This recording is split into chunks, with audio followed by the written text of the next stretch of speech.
న్యాయం మరియు చట్ట వ్యవస్థ పరిరక్షణ అనేది రాష్ట్రంలో అభివృద్ధి మరియు సంక్షేమ కార్యక్రమాల అమలుకు అత్యంత ఆవశ్యకం.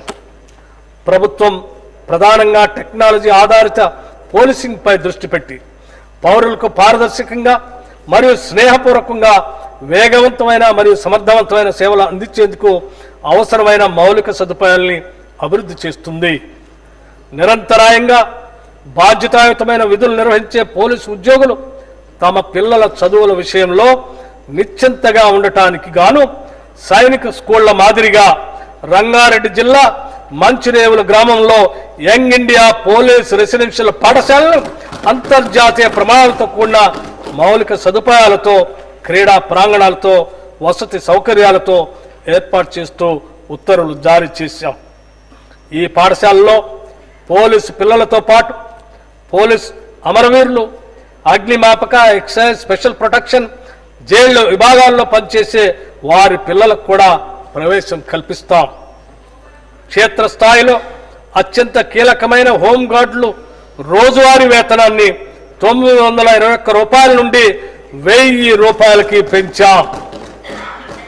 సహజ మరణం లేదా విధి నిర్వహణలో ప్రమాదవశాత్తు మృతి చెందిన హోంగార్డుల కుటుంబాలకి 5 లక్షల రూపాయల ఎక్స్గ్రేషియా అందజేస్తున్నాం. దీని ద్వారా వారి కుటుంబాలకు ఆర్థిక భరోసా కలుగుతుంది. డ్రగ్స్ రహిత తెలంగాణ సాధించే కార్యాచరణలో భాగంగా రాష్ట్ర ఐటీ డిపార్ట్మెంట్ మరియు తెలంగాణ యాంటీ నార్కోటిక్స్ బ్యూరోల భాగస్వామ్యంతో మిత్రా యాప్ను రూపొందించడం జరిగింది. మాదక ద్రవ్యాలను వినియోగించే విద్యార్థులలో కనిపించే ప్రవర్తన లక్ష్యాలను ప్రాథమిక దశలోనే గుర్తించేందుకు తల్లిదండ్రులు మరియు ఉపాధ్యాయులకు ఈ యాప్ సహాయపడుతుంది. ఇది కృత్రిమ మేధ ఆధారంగా పనిచేస్తుంది. ప్రస్తుతం హైదరాబాద్ పరిసరాల్లో ఉన్న 1000 పాఠశాలలకు దీని ద్వారా సేవలు అందుతున్నాయి. త్వరలోనే దీన్ని రాష్ట్ర వ్యాప్తంగా విస్తరింపజేస్తాం. మాదక ద్రవ్యాల నియంత్రణ విషయంలో మా ప్రభుత్వం అత్యంత కఠినంగా వ్యవహరిస్తుంది. మాదక ద్రవ్యాలకు సంబంధించిన నేరాల్లో ఉన్నవారు ఏ స్థాయిలో ఉన్నా ఉపేక్షించక వారిపై ఉక్కుపాదం మోపుతాం.